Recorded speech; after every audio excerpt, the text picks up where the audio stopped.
We have an object moving in 3 space, and we have a starting point and where it is after 2 seconds. It's key that this is moving at a constant speed because that's going to help us easily determine the parametric definition of each of the components of the point x, y, and z. So we know that x in 2 seconds goes from 3 to 7.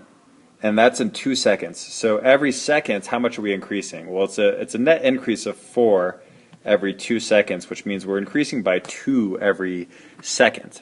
So our x of t is going to be, we start at 3 plus 2 every second is how much we're increasing. So then if we plugged in t equals 2 after 2 seconds, we'd get 3 plus 4, which is 7. Okay.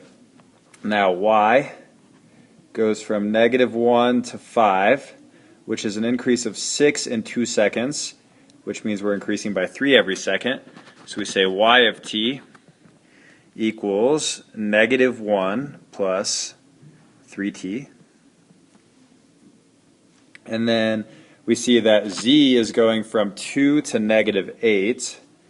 So z goes from 2 to -8, which is actually a net decrease of -10 in 2 seconds, which means we're decreasing by 5 every second. So we get z of t equals 2 minus 5t.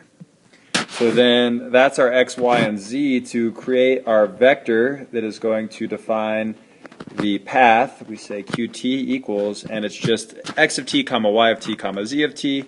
So we get 3 plus 2t comma -1 plus 3t comma 2 minus 5t.